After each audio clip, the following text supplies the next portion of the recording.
to another edition of Tuttle Tip Tuesday, brought to you by yours truly, Andy Tuttle.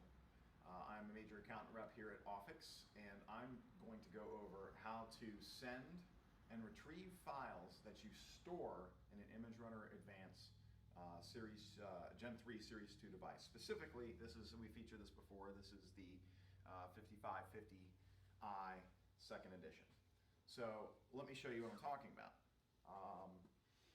You'll notice on the screen there's 8 icons for various things, and you could even set this up with one icon if you wanted. But today we're going to focus on accessing stored files. So when I select this icon, you'll notice there's 4 options, and eventually we'll go over all of these. But today we're going to go into one of the 100 mailboxes that you can send to as a file depot. And this feature is really great because if you want to scan and store or send files from the print driver, which I'll go over a little later, you can actually keep them in the machine. You can have them there temporarily, or you can have them there permanently. So today we're going to focus on the mailbox. I'm going to select the mailbox icon, and you notice that there's a box there named Andy, and you also notice that there's a little padlock there. So let's just say I want to send something here and I don't want other people seeing or being able to access it. I select my folder. It makes me, it prompts me for a password. So my default is, okay, so there it is. So you see that I have a print file that I sent here, and I actually saved the print settings as well. So I can actually select this and hit print. Start printing. And you see that's going to print this brochure. So in a minute, I'll show you how to actually send the file there.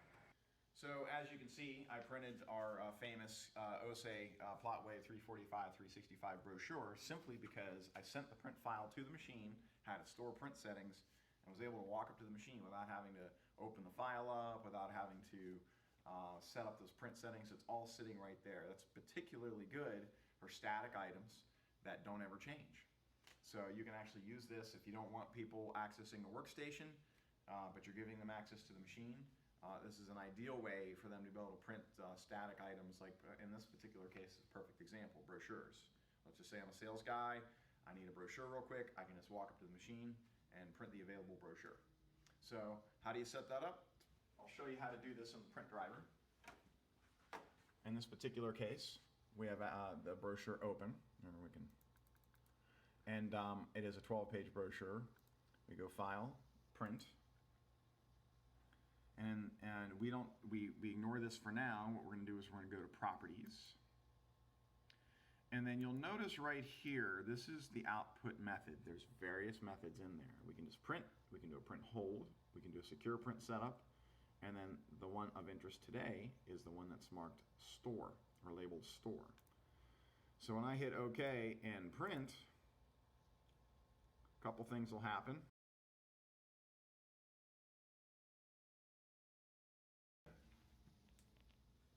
And you'll also see that the print file showed up right here. And how I access that is, oops, my apologies. Access stored files, mailbox, select my box, do my PIN code because I locked it this particular time, and there you go. Now how do I set that mailbox up? Pretty simple. If I go to Settings and Registration, you don't even need to log in as an administrator. In this particular case, Function Settings, Store Access Files, Mailbox Settings, Set Register Mailboxes. So right here I can actually select mine,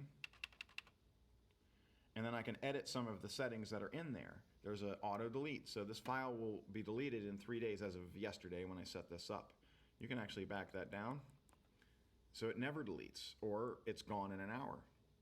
Some people use this to save paper. So if they print something, they send it to a box, they pull it from the box, and if they don't get to it in an hour, it deletes. And you know, there's not clicks that they paid for. You can also use secure print for that as well. You can also set if you want to have your box password protected. In this particular case, I've got mine in there, so I'm gonna hit cancel. So that's how you do it. So how do you know when the machine? One is data.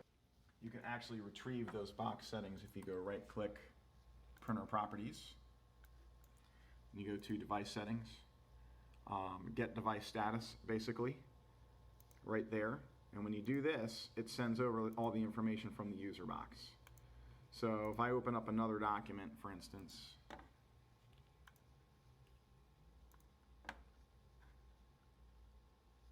and I want to save that to the device, if I hit detail here, you notice that there's a box named Andy right there. If you hit get box information, it will then bring over the name of the box that you set up at the machine. So pretty simple. And that is another Tuttle Tip Tuesday. See y'all next week.